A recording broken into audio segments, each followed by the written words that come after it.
La manipulación del pasado y la reconfiguración de la historia no son procesos pasivos ni aleatorios. Son herramientas utilizadas por el poder para asegurar su dominio sobre las mentes de los individuos, y su función va más allá de la simple alteración de los hechos. Si el pasado puede ser modificado a voluntad, entonces la realidad misma deja de ser un concepto fijo y objetivo.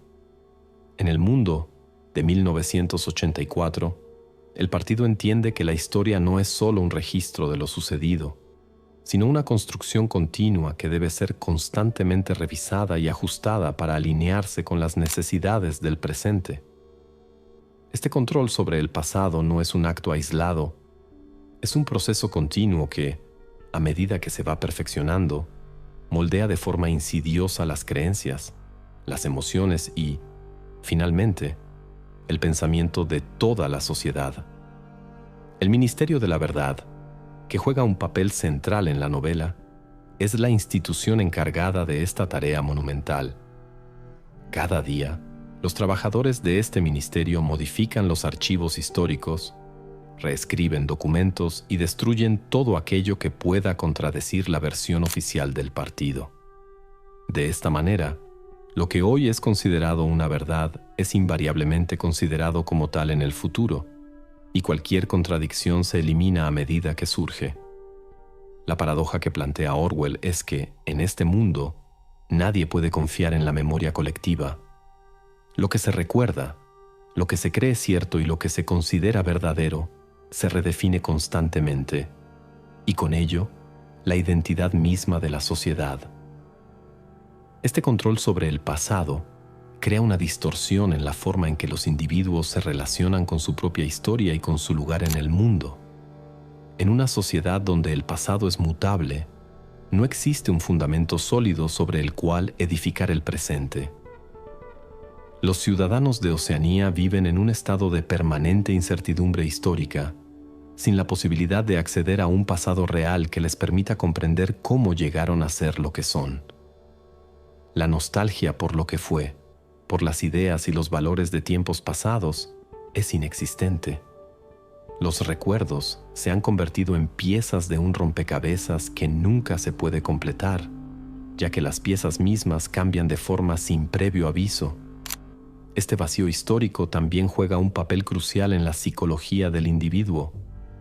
Al no tener acceso a una historia verdadera, el ciudadano se ve atrapado en una ilusión de constante reconfiguración. La mente humana necesita estructuras sólidas para anclarse, y el control del pasado por parte del partido destruye estas anclas. No se trata solo de un acceso limitado a la información. Se trata de la creación de una sensación de desconexión, de la incapacidad de situarse en una narrativa coherente que dé sentido al presente. Los individuos se ven obligados a aceptar una versión del mundo que cambia constantemente y que, por lo tanto, nunca puede ser comprendida de manera completa. Este proceso no solo afecta la forma en que se perciben los eventos históricos, sino que también altera la capacidad misma de entender el tiempo y el espacio. A través de esta distorsión, el partido no solo asegura que el presente sea gobernado por su ideología, sino que se asegura de que cualquier intento de rebelión, cualquier intento de desafiar su control, sea sencillamente impensable. El poder no se ejerce únicamente sobre las acciones de las personas, sino sobre sus pensamientos.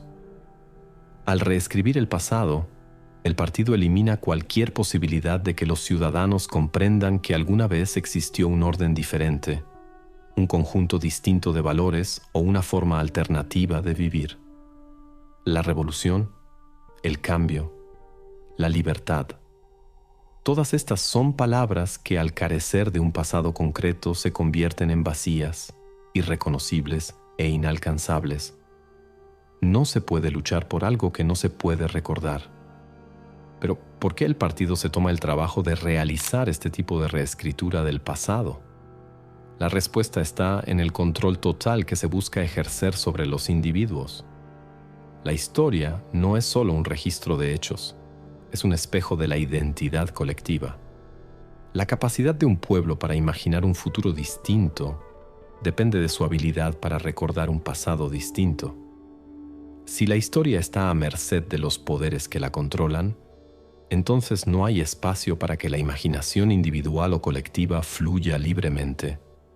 La falta de una memoria histórica no solo somete a los individuos a la voluntad del partido, sino que también desactiva la posibilidad misma de imaginar algo diferente. Este proceso tiene un impacto profundo en la psicología individual. La mente humana está naturalmente orientada a buscar patrones y a construir narrativas coherentes. Sin una base sólida de hechos y recuerdos, los ciudadanos de Oceanía están condenados a vivir en un estado de confusión crónica. No pueden entender su propia existencia porque el pasado ha sido despojado de significado. Este vacío no solo afecta su capacidad para comprender la historia, sino que también socava su propia identidad como individuos. En un mundo donde no hay un pasado concreto al cual aferrarse, cada persona se convierte en una figura aislada, flotando sin dirección ni propósito en un océano de incertidumbre. La reescritura constante de la historia es una estrategia de control que no solo afecta la relación entre el presente y el pasado, sino también la relación entre el individuo y el poder. En 1984, la verdad es lo que el partido decide que es, y su capacidad para imponer esta versión de la realidad se basa en su control sobre el pasado. Cuando el partido cambia los hechos históricos, está reafirmando su dominio sobre la mente de las personas. Al eliminar cualquier evidencia que contradiga su versión de los hechos, el partido asegura que sus versiones de la verdad nunca serán cuestionadas. Lo que en un momento fue considerado un hecho irrefutable puede ser borrado o alterado, y la gente, desconectada de la capacidad de recordar, simplemente acepta esta nueva verdad. Este control sobre la memoria colectiva no solo elimina la posibilidad de resistencia política, también elimina cualquier forma de resistencia intelectual. Si el pasado puede ser modificado a voluntad, entonces el presente también se convierte en una construcción flexible, una realidad maleable que puede ser adaptada para cumplir con los intereses del poder. En una sociedad donde el pasado es incierto y el presente es constantemente reconfigurado, no hay espacio para la crítica. Las ideas alternativas no solo son peligrosas, sino que son imposibles de concebir. El control de la historia en 1984 no es solo una estrategia de manipulación política, es una forma de destrucción mental. Cuando las personas pierden la capacidad de entender el pasado, pierden la capacidad de entenderse a sí mismas. Y cuando pierden esta capacidad, se convierten en los esclavos perfectos del poder. Sin un pasado en el que basarse, sin recuerdos fiables sobre los cuales construir sus vidas, los individuos se ven obligados a aceptar cualquier narración que se les imponga. En última instancia, lo que se busca no es solo dominar el presente, sino poseer la mente misma de las personas, borrar su identidad y reescribirla según el capricho del poder.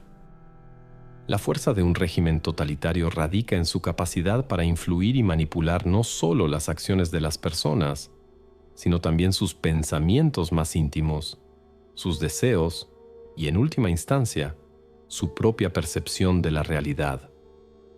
Esto no ocurre únicamente a través de una represión abierta o visible, sino mediante el control de los aspectos más fundamentales de la vida cotidiana. La neolengua, como herramienta de manipulación, es quizás uno de los elementos más poderosos de 1984, porque trasciende las barreras del lenguaje y la cultura para penetrar directamente en las mentes de los individuos, destruyendo no solo la capacidad de expresarse, sino también de pensar con libertad. La neolengua no solo modifica el vocabulario, sino que reestructura el pensamiento de los ciudadanos de Oceanía, haciendo imposible incluso concebir ideas subversivas o disidentes. El concepto de neolengua, que Orwell introduce en su obra, Es una de las características más inquietantes del mundo que describe en 1984. Esta lengua es una herramienta elaborada para eliminar las palabras que pudieran permitir a los individuos articular pensamientos contrarios al partido. En lugar de ser una herramienta de comunicación, el lenguaje se convierte en un mecanismo de control ideológico. Las palabras, que tradicionalmente han servido para describir la realidad, se reducen y distorsionan, eliminando así toda posibilidad de expresar conceptos subversivos. Esta manipulación lingüística no solo limita la forma en que las personas se comunican, sino que limita su capacidad de concebir cualquier forma de resistencia. La neolengua va más allá de una simple reconfiguración del lenguaje.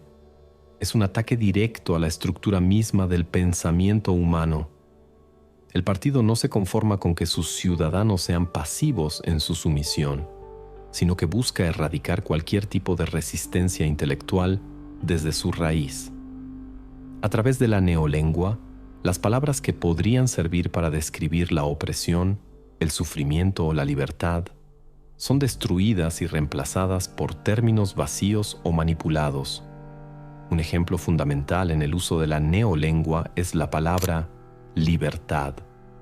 En el mundo de 1984, este término pierde todo su significado original, ya que se reemplaza por una definición que niega cualquier forma de autonomía personal o colectiva. La libertad, en este contexto, no significa la capacidad de tomar decisiones, de expresarse o de pensar de manera independiente. En cambio, se convierte en una forma de conformidad absoluta con la voluntad del partido. Esta distorsión del lenguaje es fundamental para el mantenimiento del poder, ya que asegura que las personas no puedan siquiera pensar en lo que sería una vida libre sin el constante y asfixiante control del régimen. La neolengua no se limita solo a la creación de nuevos términos, también destruye los viejos. El partido elimina palabras enteras, con la justificación de que son innecesarias y que contribuyen a la confusión. La eliminación de estas palabras tiene un doble propósito. Por un lado, borra conceptos que podrían ser utilizados para criticar o desafiar al partido, y por otro, limita la capacidad de los individuos para articular sus propios pensamientos de manera coherente.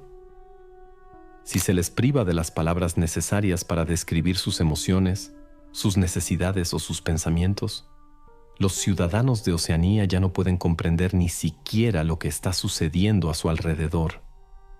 Se convierte en un proceso sistemático de autocensura, donde el lenguaje ya no es una herramienta de comunicación entre individuos, sino un mecanismo que alinea el pensamiento de cada uno con la ideología del partido.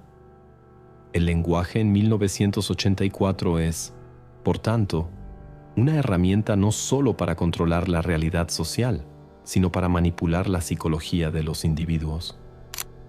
Esta transformación del lenguaje tiene consecuencias profundas en la percepción de la realidad. Al eliminar las palabras que pueden significar subversión o rebelión, el partido asegura que, incluso si una persona tiene una chispa de duda o de crítica, no podrá expresarla de manera efectiva ni siquiera para sí misma. La persona que se encuentra en este estado de alienación lingüística está condenada a aceptar la visión del mundo impuesta por el poder, ya que carece de las herramientas necesarias para pensar de manera autónoma.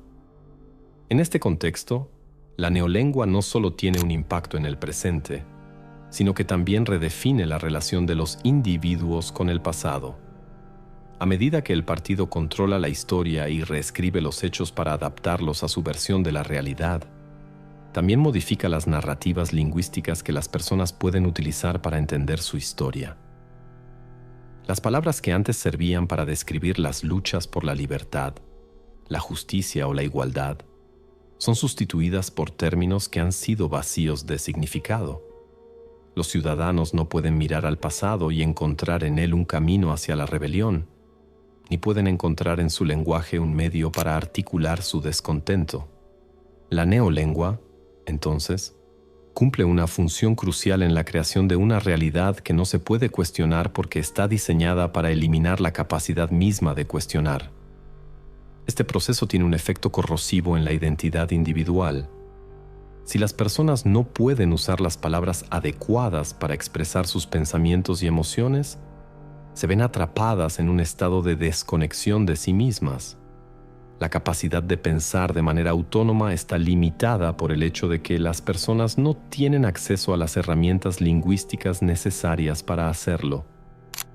A medida que las palabras que podrían ser utilizadas para resistir el poder se desvanecen, también lo hace la posibilidad de imaginar una alternativa a la vida bajo el control del partido. La neolengua, en este sentido, no es solo un vehículo de control político, sino una forma de control psicológico que impide que los individuos se reconozcan como seres capaces de tener pensamientos y deseos propios. Es importante comprender que el control del lenguaje en 1984 no es solo una cuestión de reescribir definiciones o eliminar palabras. Es una cuestión de redefinir la propia naturaleza de la realidad. Al controlar el lenguaje, el partido controla la forma en que los individuos perciben el mundo que los rodea. En una sociedad donde el lenguaje está constantemente siendo manipulado, los ciudadanos se ven obligados a aceptar una versión distorsionada de la realidad que les es impuesta, sin que puedan cuestionarla. Al hacer esto, el partido no solo controla las palabras, sino que controla los pensamientos, las emociones y, en última instancia, la capacidad misma de los individuos para comprender lo que está sucediendo a su alrededor. La neolengua se convierte así en un instrumento de alienación profunda. Al reducir la capacidad de las personas para pensar y comunicarse de manera efectiva, el partido asegura que los ciudadanos no solo estén alineados con su ideología, sino que ni siquiera puedan imaginar una forma diferente de existencia. Este proceso de deshumanización es tan efectivo precisamente porque elimina las herramientas mismas que los individuos necesitan para pensar por sí mismos.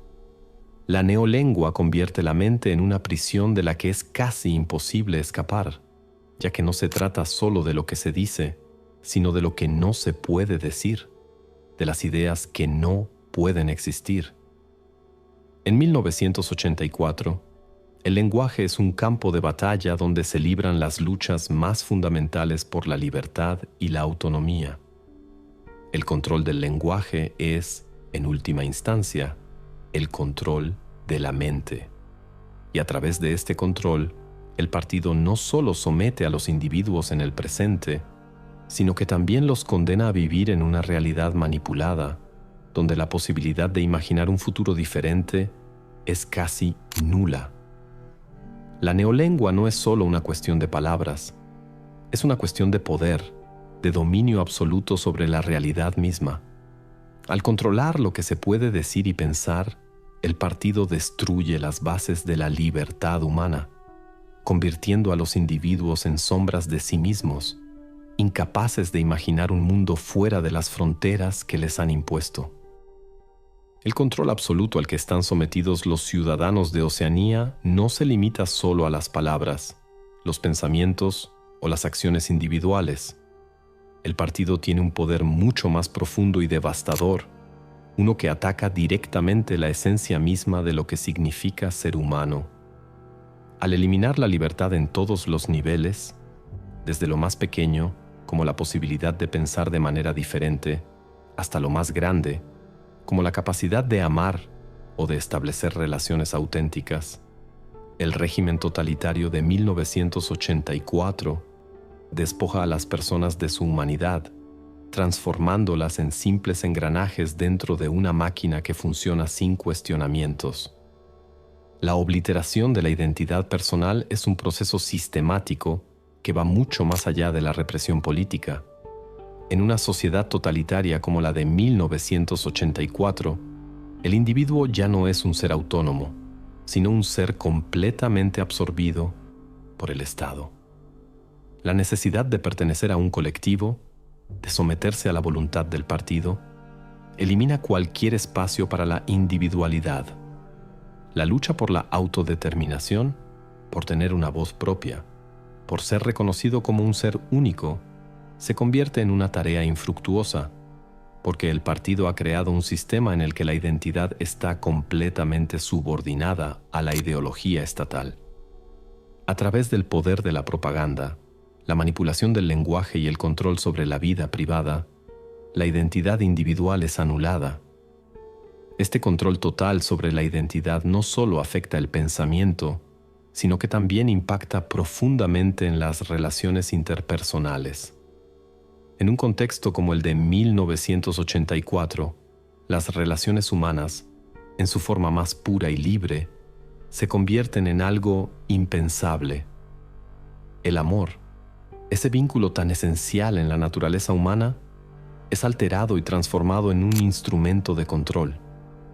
La idea del amor es el doble plus bueno en el régimen de Oceanía es una sátira cruel de lo que en realidad debe ser una conexión genuina entre dos seres humanos. El partido busca convertir incluso los sentimientos más profundos en una herramienta de manipulación. El amor, en este caso, ya no es un acto libre, sino una obligación impuesta por el Estado, con el objetivo de garantizar la lealtad y el control de los ciudadanos. La creación del amor por el hermano mayor reemplaza cualquier amor real y humano por una devoción absoluta a la figura del líder, quien se erige como la máxima autoridad en todos los aspectos de la vida, desde lo político hasta lo personal. La erosión de la capacidad de experimentar relaciones genuinas se extiende incluso a la estructura familiar. En Oceanía, la familia no es una unidad de apoyo y amor, sino una institución vigilada y controlada. Los niños son enseñados a delatar a sus propios padres, convirtiendo el hogar en un lugar de traición y sospecha constante. La familia, que en la mayoría de las sociedades funciona como un refugio en medio de las dificultades, se transforma en un sitio de vigilancia constante, donde la lealtad a la figura del partido es la única que se valora. Este proceso es tan eficaz que no solo destruye la relación entre padres e hijos, sino que borra la idea misma de lo que significa ser familia. En lugar de ser un espacio de afecto y apoyo, la familia en Oceanía se convierte en un mecanismo más de control social.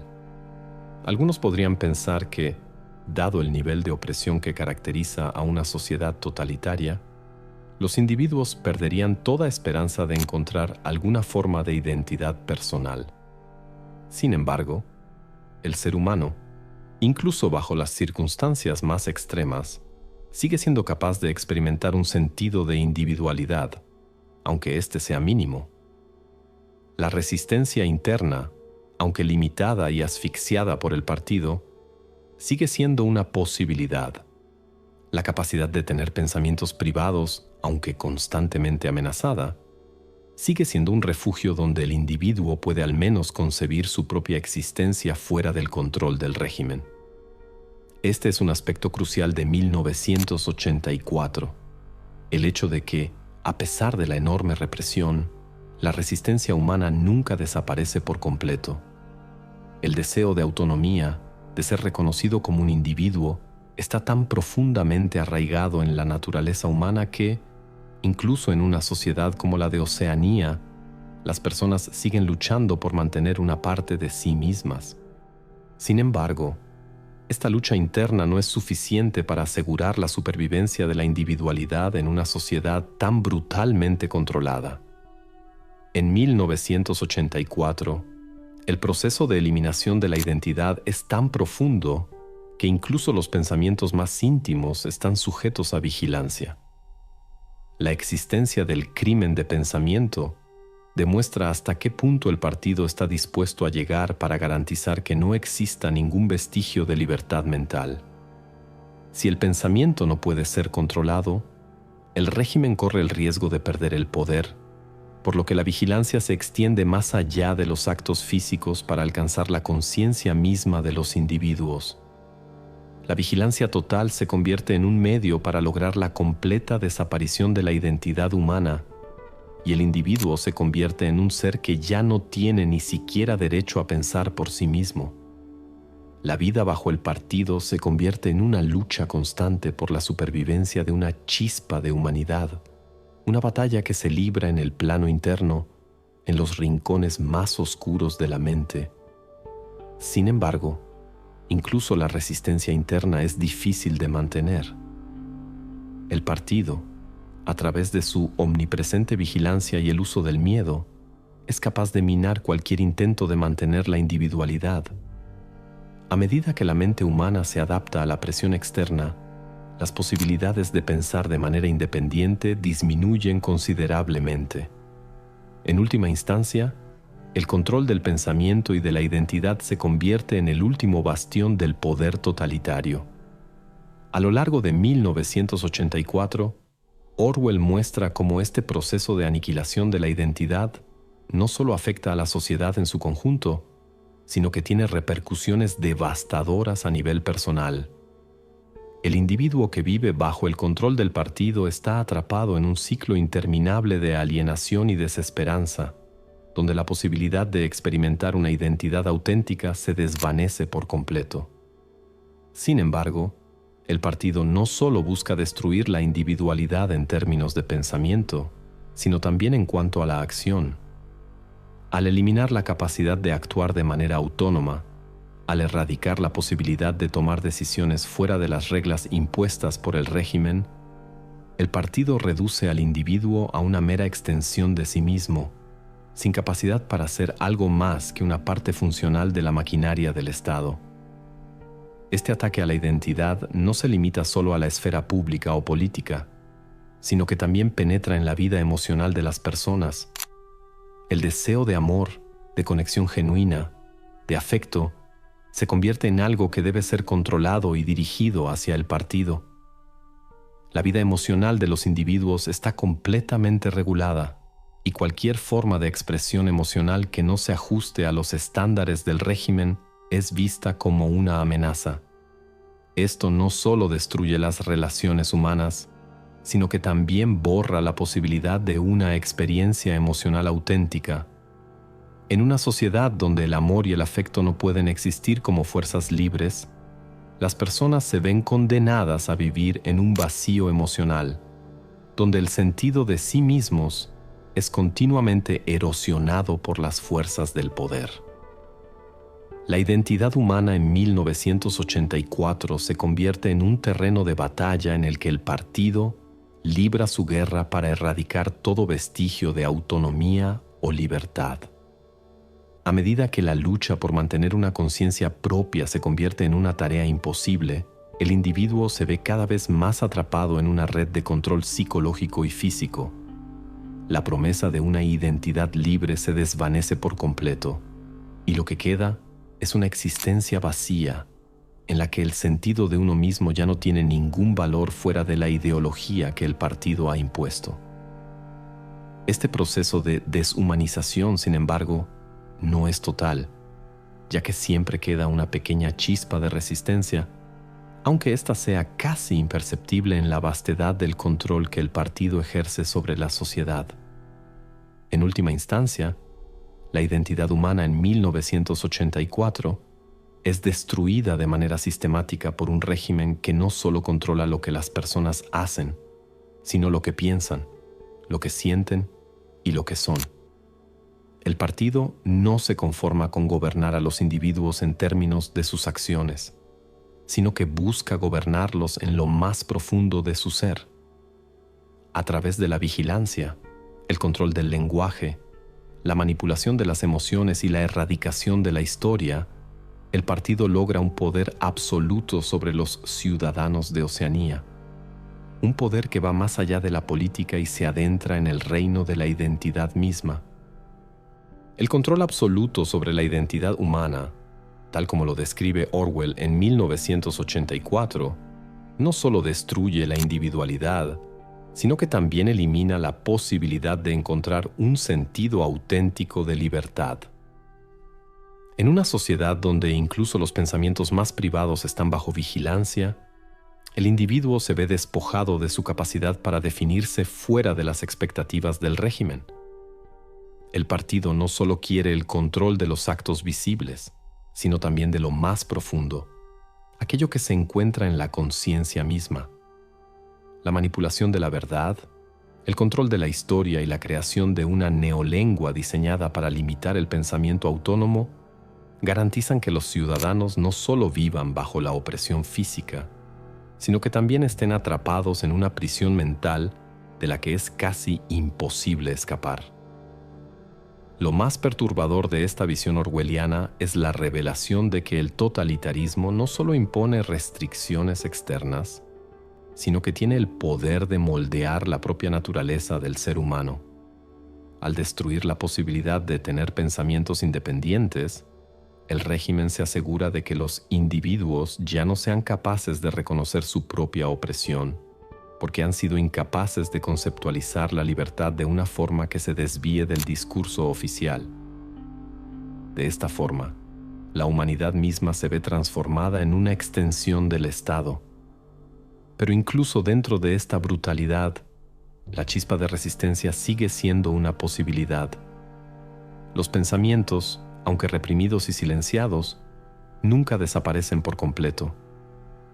Esta lucha interna por la libertad y la individualidad es lo que da al ser humano su fortaleza, incluso en las circunstancias más oscuras. Si bien el totalitarismo mostrado en 1984 se presenta como una realidad extrema y asfixiante, su relevancia persiste en nuestras sociedades actuales. La manipulación de la verdad, la erosión de las libertades individuales y la creación de discursos ideológicos rígidos son desafíos que enfrentamos en diversos grados hoy en día. La lección que podemos extraer de 1984 no es solo un vistazo a un futuro distópico, sino un recordatorio de la necesidad de proteger nuestras libertades más fundamentales, la capacidad de pensar por nosotros mismos, de conectar con otros de manera genuina y de preservar nuestra identidad frente a los poderes que intentan moldearnos a su imagen. En última instancia, 1984 nos obliga a reflexionar sobre el costo de la complacencia y la indiferencia ante el control social. Nos insta a cuestionar las estructuras de poder y a reconocer los signos tempranos de la opresión antes de que se conviertan en algo irreversible. La libertad, tanto interna como externa, es un derecho que debemos proteger con determinación, recordando siempre que, incluso cuando el sistema parece imbatible, la conciencia humana sigue siendo un refugio, un espacio donde la resistencia puede germinar y tal vez prevalecer. Si este video tocó algo dentro de ti, tengo un pequeño favor que pedirte. ¿Qué te parece dar me gusta, comentar o suscribirte al canal? Sé que el botón de me gusta puede parecer algo simple, pero créeme, es una poderosa herramienta de conexión. De alguna manera, hará llegar este video a personas que les interese acceder a este tipo de contenido. Antes de que te vayas, en la pantalla verás 2 videos sugeridos. Podría contarte sobre qué tratan, pero solo diré que profundizan aún más en temas que complementan lo que hemos hablado aquí. Si estás listo para continuar este viaje de descubrimiento, confía en mí. Vale la pena echarles un vistazo. Gracias por estar aquí y por formar parte de esta reflexión. Espero encontrarte nuevamente pronto. Hasta entonces, cuídate.